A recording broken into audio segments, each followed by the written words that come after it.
ہم نے سبق مجھے میرے دوستوں سے بچاؤ کے کچھ حصے کی پڑھائی کی تھی۔ آج ہم آگے کی پڑھائی کریں گے۔ یہ ایک مضمون ہے جس کے مصنف کا نام ہے سجاد حیدر یلدرم۔ لوگ کہیں گے کہ اس شخص کے کیسے بیہودہ خیالات ہیں، یعنی بیکار خیالات ہیں۔ بغیر دوستوں کے زندگی دوبھر ہوتی ہے، یعنی بہت مشکل ہوتی ہے، اور یہ ان سے بھاگتا ہے۔ مگر میں دوستوں کو برا نہیں کہتا۔ میں جانتا ہوں کہ وہ مجھے خوش کرنے کے لیے میرے پاس آتے ہیں اور میرے خیر طلب ہیں، یعنی میری بھلائی چاہتے ہیں۔ مگر عملی نتیجہ یہ ہے کہ احباب کا ارادہ ہوتا ہے، یعنی میرے دوستوں کا ارادہ ہوتا ہے مجھے فائدہ پہنچانے کا، اور ہو جاتا ہے مجھے نقصان۔ چاہے مجھ پر نفرین کی جائے، یعنی مجھے برا بھلا کہا جائے، مگر میں یہ کہے بغیر نہیں رہ سکتا کہ آج تک میرے سامنے کوئی یہ ثابت نہ کر سکا کہ احباب کا ایک جمع غفیر رکھنے، جمع غفیر یعنی کثیر تعداد میں، یعنی بہت زیادہ دوست رکھنے اور شناسائی کے دائرے کو، یعنی جان پہچان، شناسائی جان پہچان کے دائرے کو وسیع کرنے سے کیا فائدہ ہے، یعنی اس کو بڑھانے سے آخر کیا فائدہ ہے، کوئی بھی مجھے یہ ثابت نہیں کر سکا۔ میں تو یہاں تک کہتا ہوں کہ اگر دنیا میں کچھ کام کرنا ہے اور باتوں ہی میں عمر نہیں گزارنی، تو بعض نہایت عزیز دوستوں کو چھوڑنا پڑے گا، یعنی عزیز جو میرے بہت خاص دوست ہیں، قریبی دوست ہیں، ان کو چھوڑنا پڑے گا، چاہے اس سے میرے دل پر کیسا ہی صدمہ ہو، کیسا ہی مجھے دکھ کیوں نہ ہو۔ صدمہ کا مطلب ہوتا ہے دکھ، یعنی میں یہ نہیں کہتا کہ ان دو پیراگراف سے ہمیں یہ پتہ چلا کہ مصنف کہتے ہیں، میں یہ نہیں کہتا کہ دوست اچھے نہیں ہوتے یا میں ان کو برا کہہ رہا ہوں، لیکن بعض اوقات ایسا ہوتا ہے کہ دوست تو مجھے فائدہ پہنچانے کے لیے آتے ہیں لیکن میرا نقصان ہو جاتا ہے۔ تو اور ویسے بھی کوئی مجھے یہ بھی ثابت نہیں کر سکا کہ اتنے زیادہ دوست ہوں اور وسیع دائرہ ہو، آپ کے دوست ارد گرد آپ کے بہت زیادہ ہوں تو اس سے ہمیں کوئی فائدہ پہنچتا ہے۔ تو میں تو یہ کہتا ہوں کہ اگر ہمیں دنیا میں کوئی کام کرنا ہے اور باتوں میں ہی اپنی زندگی کو نہیں گزارنا، تو پھر کچھ دوستوں سے دوری اختیار کرنی پڑے گی، چاہے میرے دل کو کتنا بھی دکھ ہو، کتنا بھی صدمہ پہنچے، لیکن مجھے یہ کام تو کرنا ہی پڑے گا۔ مثلاً میرے دوست احمد مرزا ہیں، جنہیں میں بھڑبھڑیا دوست کہتا ہوں۔ بھڑبھڑیا کا مطلب ہوتا ہے جو بغیر سوچے سمجھے بولتا ہے اور بالکل کسی کی بھی نہیں سنتا، بس اپنی ہی کہے جاتا ہے۔ تو ایسے بندے کو یا ایسے انسان کو جو ہے وہ بھڑبھڑیا کہتے ہیں۔ تو انہوں نے اس کا نام اپنے دوست کا بھڑبھڑیا رکھا ہوا ہے مصنف نے۔ یہ نہایت معقول آدمی ہیں، یعنی بہت سمجھدار آدمی ہیں، اور میری ان کی دوستی نہایت پرانی اور بے تکلفی کی ہے، یعنی میں ہر طرح کی ہم بات کر لیتے ہیں۔ مگر حضرت کی خصلت، یعنی ان کی جو عادت ہے میں یہ دخل ہے، ایسی عادت ہے ان کی کہ 2 منٹ نچلا نہیں بیٹھا جاتا۔ اب نچلا نہیں بیٹھا جاتا اس کا مطلب ہے کہ وہ 2 منٹ کے لیے بھی آرام سے نہیں بیٹھ سکتے، جب آئیں گے شور مچاتے ہوئے، چیزوں کو الٹ پلٹ کرتے ہوئے، غرض کہ ان کا آنا بوچھال کے آنے کے، بونچھال کا مطلب ہوتا ہے زلزلہ، یعنی ایسے وہ آتے ہیں کہ جیسے زلزلہ آ گیا ہو۔ بونچھال کے آنے سے کم نہیں ہے، ان کے آنے کی مجھے دور سے خبر ہو جاتی ہے، دور سے خبر ہو جاتی ہے، یعنی مجھے دور سے ہی پتہ چل جاتا ہے کہ اب وہ آنے والے ہیں یا آپ پہنچے ہیں۔ باوجود یہ کہ میرے لکھنے پڑھنے کا کمرہ چھت پر ہے، اگر میرا نوکر کہتا ہے کہ میاں اس وقت کام میں بہت مشغول ہیں، یعنی بہت زیادہ وہ مصروف ہیں اپنے کام میں، تو وہ فوراً چیخنا شروع کر دیتے ہیں، یعنی اونچا اونچا بولنا شروع کر دیتے ہیں۔ کم بخت کو اپنی صحت کا بھی تو کچھ خیال نہیں۔ نوکر کی طرف مخاطب ہو گئے، یعنی ان کو نوکر کو کہتے ہیں خیراتی، کب سے کام کر رہے ہیں؟ بڑی دیر سے؟ توبہ توبہ، اچھا بس میں 1 منٹ ان کے پاس بیٹھوں گا، مگر مجھے خود جانا ہے، چھت پر ہوں گے نا؟ میں پہلے ہی سمجھتا تھا۔ یعنی دیکھیں کہ تھوڑی سی دیر میں انہوں نے اتنی ساری باتیں کر لیں، اور سوال جواب خود ہی وہ کر رہے ہیں، سوال بھی کر رہے ہیں، اس کا جواب بھی خود ہی دیتے جا رہے ہیں۔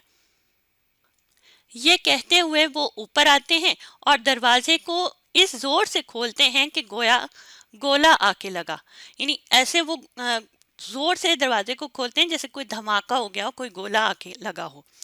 آج تک انہوں نے دروازہ کھٹکھٹایا نہیں اور آندھی کی طرح داخل ہوتے ہیں، یعنی اچانک ہی وہ داخل ہو جاتے ہیں، ناک بھی نہیں کرتے۔ کھٹکھٹانا انگلش میں ہم اس کو ناک کہتے ہیں، کہ ناک بھی نہیں کرتے، دروازے پہ بجاتے بھی نہیں ہیں، اجازت بھی نہیں لیتے اور فوراً وہ اندر داخل ہو جاتے ہیں۔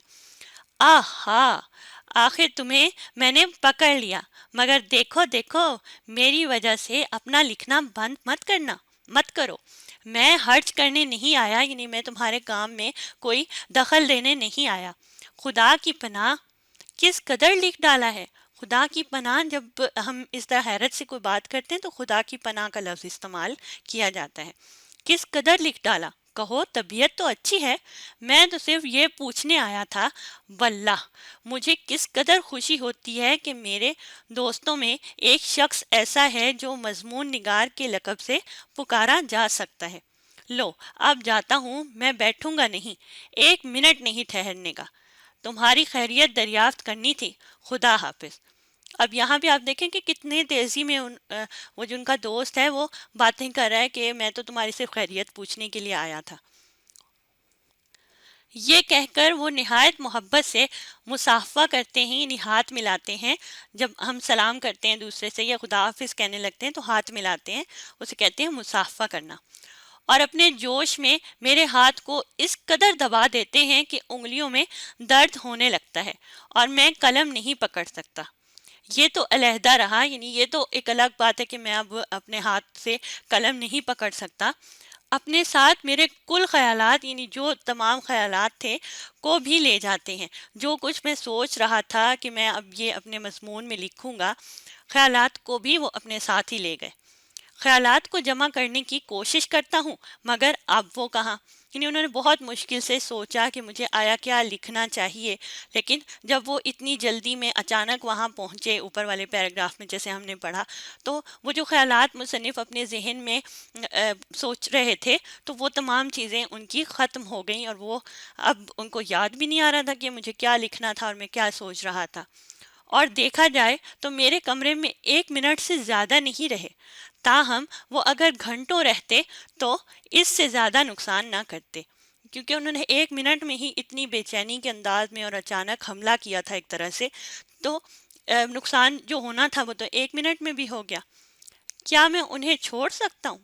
میں اس سے انکار نہیں کرتا کہ میری اور ان کی دوستی بہت پرانی ہے اور وہ مجھ سے بھائیوں کی طرح محبت کرتے ہیں۔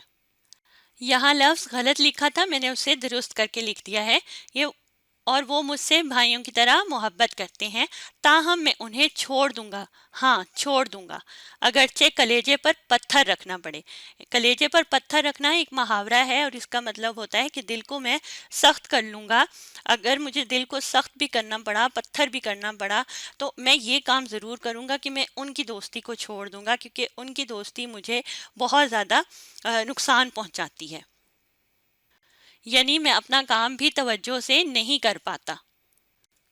اور لیجئے دوسرے دوست محمد تحسین ہیں، یہ بال بچوں والے صاحب ہیں، بال بچوں والے یعنی بیوی بچے ہیں ان کے، اور دن رات انہی کی فکر میں رہتے ہیں، انہی کے بارے میں ہر وقت سوچتے رہتے ہیں۔ جب کبھی ملنے آتے ہیں تو تیسرے پہر کے قریب، یعنی شام سے پہلے کا جو وقت ہوتا ہے اسے تیسرا پہر کہتے ہیں، تیسرے پہر کے قریب آتے ہیں، جب میں کام سے تو فارغ ہو چکتا ہوں لیکن اس قدر تھکا ہوا ہوتا ہوں کہ دل چاہتا ہے کہ ایک گھنٹہ آرام کرسی پر خاموش پڑا رہوں، یعنی مجھے کوئی بھی نہ بلائے، میں کسی سے بھی بات اس وقت نہیں کرنا چاہتا، مگر تحسین آئے ہیں اور ان سے ملنا ضروری ہے۔ ان کے پاس باتیں کرنے کے لیے سوائے اپنی بیوی بچوں کی بیماری کے اور کوئی مضمون ہی نہیں، یعنی اور کوئی بھی ایسا کام ان کے پاس نہیں ہوتا یا کوئی بھی اور موضوع نہیں ہوتا جس پہ بات چیت کی جائے سوائے ان کے بیوی بچوں کی بیماری کے۔ میں کتنی ہی کوشش کروں مگر وہ اس مضمون سے معاف کیجیے گا، وہ اس مضمون سے باہر نہیں نکلتے، یعنی وہ کوئی اور موضوع اختیار ہی نہیں کرتے کہ جس پر بات کی جا سکے۔ اگر میں موسم کا ذکر کرتا ہوں تو وہ کہتے ہیں ہاں بڑا خراب موسم ہے، میرے چھوٹے بچے کو بخار آ گیا ہے، یعنی اسے بخار ہو گیا ہے۔ منجلی لڑکی، درمیان والی جو بڑے سے چھوٹی ہوتی ہے،